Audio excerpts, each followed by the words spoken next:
Hello, ladies and gentlemen. Welcome to LCW Lights Camera Wrestling. I am Oz the Alchemist, and today we are without my partner because she is dealing with some familial things. She's at her niece's graduation, so shout out to her niece for graduating. You know, we appreciate education around here. So let's talk about what happened this week in wrestling. But first, let's address you know the most recent news of the people that got released, and it was a list of them. Man, was it a list? Give me a second.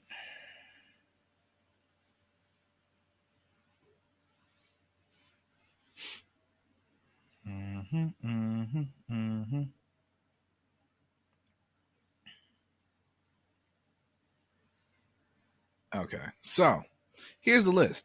We got Braun Strowman, we got Katana Chance, we got Caden Carter, we got Cora Jade, we got Shayna Baszler, we got Eddie Thorpe, Gigi Dolan, Dakota Kai, Riley Osborne, Jakara Jackson, and I'm pretty sure Shotzi also got added to that list. That is insane. I mean, it's not as bad as the other time that they released a bunch of people all at once, but it's still, not great. And we never want people to lose their jobs. However you feel about how they wrestle or their character or whatever, we don't want people to lose their jobs. So, sorry to y'all that, got cut, and hopefully y'all find something better. There's always other options, TNA, AEW, anywhere else that's viable. So I hope y'all move on and, find something. So with that, after that, let's get into Monday Night Raw. So Raw opened up with Sammy and Seth having a conversation about Sammy moving to SmackDown, and I just got a question of how exactly does Seth have the power to do that? I know Paul Heyman, is respected and everything, but like it ain't the fact that you have any real political power. I mean, you're Paul Heyman, you're the wise man. You just accompany people to the ring. I guess you have a little bit of pull if you can pull this off, but I don't understand it. So it is what it is. Rhea Ripley and Roxanne Perez went up against each other, and I am thrilled because Roxanne is finally moving on and becoming, coming to the main roster. And I'm okay with what happened, the whole disqualification thing, because you can't have Roxanne really lose her official start on the main roster, and you can't have Rhea be pinned because she's going after the women's world title. So it makes sense to me. My partner was thoroughly upset. But yeah, that's how I view it. You can't have Roxanne be pinned on her debut, and you can't have Rhea be pinned because she's going after the title. So it is what it is. We got to accept what it is. Yeah. So then there was Logan Paul talking to Jey Uso about coming for the title. I thoroughly do not want to see this. If it's going to happen at Backlash, cool, because it really doesn't matter and nothing's going to come from it. It's going to probably be another Zelina Vega situation where Rhea and Zelina Vega go up against each other and Rhea wins anyway. So it's probably just going to be what it is because nobody wants Logan Paul in the title picture. Yet he's undeniable as a wrestler, right? Because he has the skill. However, ain't nobody trying to see him. And he ain't building enough clout up to even try to go for the world title. At least not yet, in my opinion. The War Raiders went up against Judgment Day, and they failed. The Judgment Day did. And, it's only really going to continue to build because the split's coming, guys. We know it's coming because Finn keeps sneak dissing Dom, and we know he's, hating on him, the fact that he won the title and used him to win the title.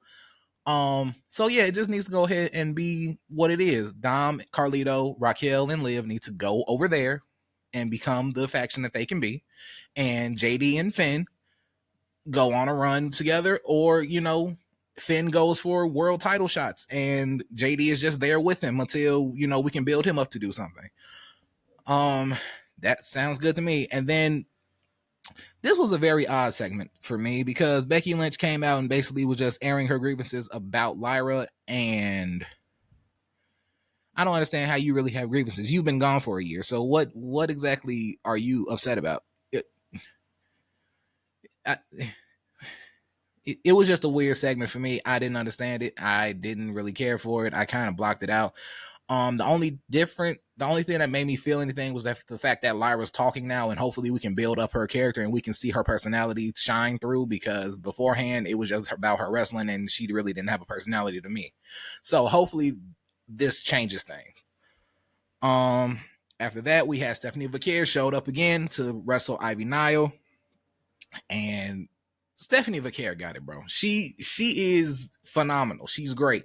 I'm happy that she's dropping that title relatively soon at some point so that she can come up to Raw, because this is the second time. Her and Roxanne and Julia. Yeah, it's time for those three to just go ahead and come up, because they were already ready when they got there. So yeah, not much to say about the match other than, it was solid. Ivy Nile is always solid in the ring. Stephanie Vaquer is great, and yeah, just go ahead and let her drop the title so she can move up already. It is what it is. Now, something else I didn't necessarily care for because I don't want to see it. Pat McAfee is going up against Gunther at Backlash. Why? There's literally other things you can do, considering you already messed up WrestleMania by not having that tag team match on there when you should have.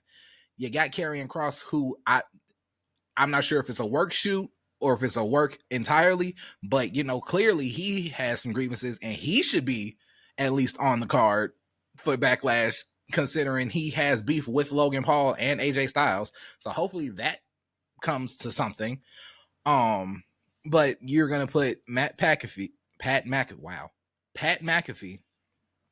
up against Gunther for what? He's not a wrestler. This seems like it's gonna be another Michael Cole and King situation. Y'all just knowing this because Pat has some juice. Like, the people love him, so you just gonna put him in a match so that we can cheer for him? It doesn't make sense.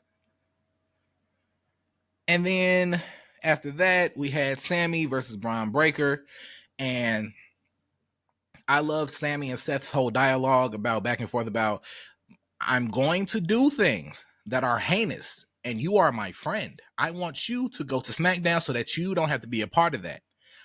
I love that in Seth's character. Absolutely, there's no way around it for me. I love that aspect of his character because he gave him a warning.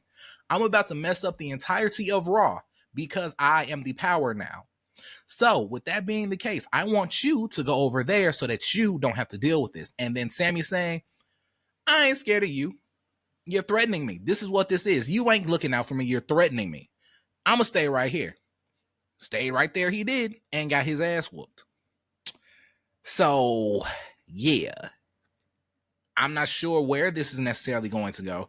I know Sammy and him are going to have a feud for a little bit, obviously off of this, but Seth at some point needs to go back after the World Heavyweight Championship, and I think him getting Sammy out the way first would do that, and then he can go after Jimmy or whatever, and then go straight for Jay so that he can get the title back, because that's clearly what this is coming to. We're getting everybody's been saying that's the Evolution 2.0, and it might as well be, because look at how they're building it. We can get Braun his title, his Intercontinental title back. We can get Seth his title, and then I'm not sure what else they're going to do, because they're obviously going to have another person. I believe they're going to have one more person, and then Paul Heyman is going to, manage all three of them. But I'm not necessarily sure who that person would be and where they're going to go with it. But I am excited to see exactly where they're going to go, because I like this whole I'm taking over Raw and anybody that's in my way is getting put down, and I'm going to put you down using any means that I can. So I'm good with that. So after that, we can move to SmackDown. And man, SmackDown was fire.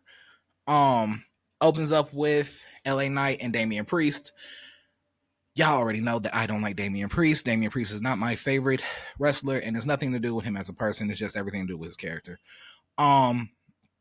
He's solid as a competitor for real. But I don't like his character. He seems boring to me. So with that being the case, LA Knight and him having back and forth, and basically LA Knight was right. You are the reason that I didn't win because you decided to come out here and mind my business. You attacked Drew McIntyre for what? You cost me. So I'm gonna kick your ass. And it ended up a no contest because Jacob and Solo decided to come out and mess up everything. So now we get a fatal 4-way in which Jacob should win.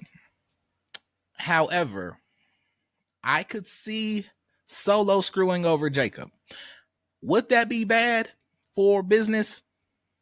Potentially, considering you did kind of flub up the fact that Zelina Vega won over Chelsea Green and people are mad about that. And to a degree, so am I, because Chelsea should have had a longer run with it because she is infinitely more entertaining. However, if Zelina can muster up the character that she is, because I have watched her podcast with her and Dakota Kai, and she seems to have a lot of personality, and she can drudge that up and bring that on TV and, you know, make what she's doing interesting. I could see her and Chelsea having a nice little feud, especially with the fact that she has to go through the secret harvest or whatever Chelsea was calling them. I think that could be good, but this fatal 4-way with Jacob and LA Knight, Drew McIntyre, and Damian Priest, this is going to be a fire match. There, hands down, is going to be a fire match. I'm just not happy if they're going to take the belt off Jacob, because Jacob definitely deserves that title for a while until he can go after the world heavyweight, the undisputed title. And I don't even know who he would take that off of, if it would be Randy Orton, because it won't be John Cena by the end of the year. It would have to be like maybe somebody like Randy Orton. It could be Cody. If Roman comes back to SmackDown, it could be Roman. I just know that he needs to have this title for a minute before he loses it. And that's just how I feel. Fraxium versus Pretty Deadly. I didn't necessarily pay attention to the match. I'm not going to lie to you. So I have not much to say about it, but that's not to say that they aren't fire. And I did catch the part where Axiom, no, it was Nathan Frazier landed on the blonde one and, you know, busted his lip. And people are mad about that. It happens. Bumps happen, bro, and not everything they do is perfect. So sometimes you're gonna catch an elbow on accident. That's not like he did it on purpose. So, and that's the other thing about wrestling fans. Y'all always love to point out stuff that happens like you could do it better. And for the most part, y'all probably can't unless you've actually been in the ring and are actually athletic. So really, leave it alone. Shut up sometimes. After that, we had Nia Jax coming to talk to Tiffany, or at least talk about Tiffany, and then everybody else decided to show up, and that turned into a giant brawl, which led to a match later on in the evening. And let's talk about that. Tiffany Stratton stole the belt from Nia. Me and my partner have consistently talked about this. That being the fact, that kind of messes with Tiffany's legitimacy. But her beating Charlotte, I guess, more solidifies her as a champion. But even that doesn't necessarily, to me, feel like she's deserving of being the champion. She should have went against Nia. If she was going to make a statement of, oh, I earned this title. But now it seems like it's going to turn into another fatal 4-way. And it's going to be between her, Nia, Jade, and Naomi. And Jade and Naomi already got their beef, so they're probably going to be focused on that instead of winning. Nia wants her title back, so she's going to be focused on Tiffany. So all of this is going to be interesting to see and watch. But at the end of the day, I think Nia or Naomi deserves to get this title. Because Naomi's been putting in work, and Nia was great when she had the title. So yeah, that's just how I feel. Even though I know they're going to let Tiffany keep it for a little bit while longer, unless they decided that, you know, after that stunt she pulled, you know, we gonna take the title off you for a minute until you can, you know, grow up a little bit. After that, it was Aleister Black making his match debut against The Miz, and boy, I am a fan of Aleister Black. I have been since I saw him in NXT when he was the NXT champion. Ain't lost a bit of it in the ring. I stopped watching him in AEW for a minute. I stopped watching AEW altogether for a minute while he was over there. But I did love the team that he came up with Brody King and Buddy Matthews. I love their whole aesthetic, the whole dark thing. He ain't lost a step at all. He is cold in the ring. And that kick, that is one of my favorite finishers. That's like my top, it's top 5 for sure. And I want to say it might be my 5 or my 4. So yeah, he kicked him, he won. Carmelo tried to snake him, didn't happen. After that, it was Elena Vega versus Piper Niven. And yeah, if they can keep this going with the Secret Harvest and they're all trying to, get Chelsea her title back or something along those lines, good, because the more we see Chelsea, the better, because Chelsea is legitimately one of the people that if she's on the TV screen, I'm watching it because I know it's going to be hilarious or just a spectacle to see. And her losing the title as fast as she did, undeserving. She should have held on to it a little bit more. So her and Zelina have a feud, and it lasts for a while, with them getting the title, or her getting the title, and they go back and forth for a while. I'm good with that. But yeah, any opportunity to see more Chelsea is a win for me. Randy Orton talking about John Cena, and so it started out, kind of shaky for me. Because Randy, you act like you've been a good guy this entire time. We all remember when you tried to blow him up. You've done terrible things to this man, and you trying to be a friend to him now doesn't really make sense. But he did get me back towards the end where he was like, "You're just another legend I got to put down," and I'm like, you know what? I'm back, Randy. You got me. Because 09 Randy Orton was my favorite Randy Orton, even though then I hated him. Now, looking back at what he was doing, the crash outs weren't necessarily justified, but I rock with him. So yeah, I want to see him and John running back one more time. I want John to get kicked in the head, even though he's not going to, because he has to retain the title somehow. But yeah, Randy trying to play the good guy angle like we don't remember what he did to him is kind of insane to me. So yeah. Then we had Rey Fenix versus Santos Escobar. Rey Fenix continues to impress and be amazing. Then it came to Tiffany Stratton, Jade Cargill versus Nia Jax and Naomi. And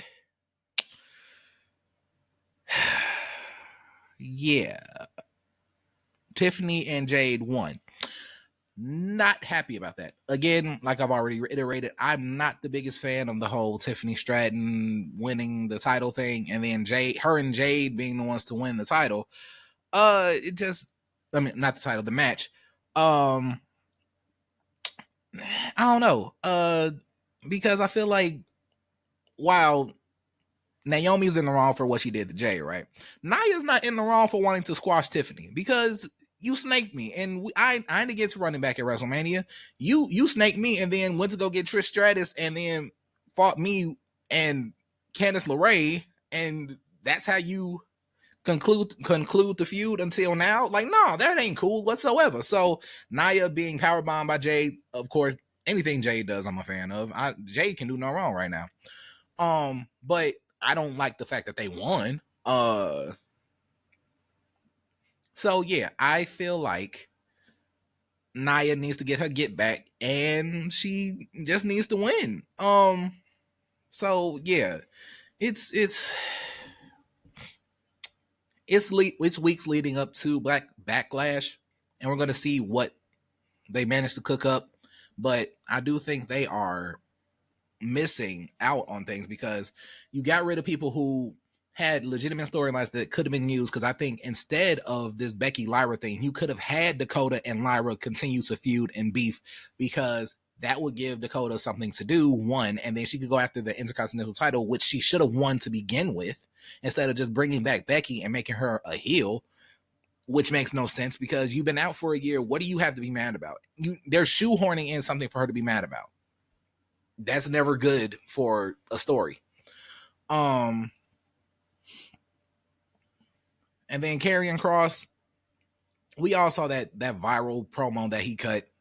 And then if you haven't, you should go and watch his documentary on YouTube. It's great. It covers him missing WrestleMania. It covers him doing his thing at Bloodsport, the things that he's going through right now as a result of him being a wrestler right now, and the fact that he's not getting necessarily all the recognition that he deserves. And he does deserve a lot of recognition. The man has the look. He has the skill set. He has the promo work. He has everything that is necessary for him to be a world champion, and y'all are not giving it to him.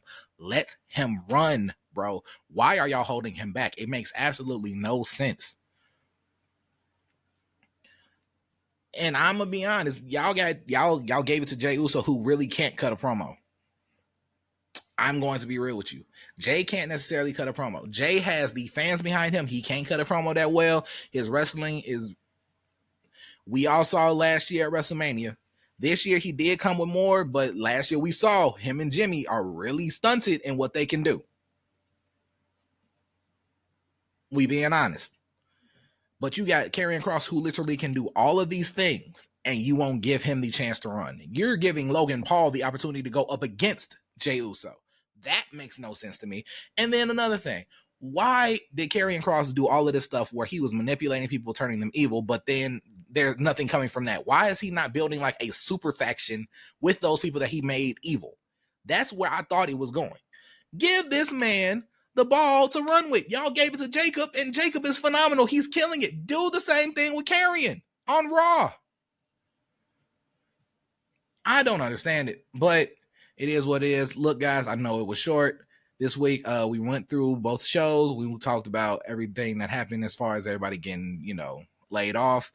That's what happens when me and my partner aren't here. So I just get straight to the point. I talked about what I felt, everything I liked.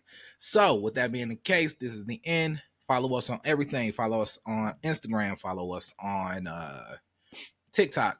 TikTok is Lights Camera Wrestling. Instagram is LCW Pod. Eventually we'll probably expand to more things, but follow us there. Like, share, subscribe on here. Yeah, we appreciate it. Thank you. Have a good one.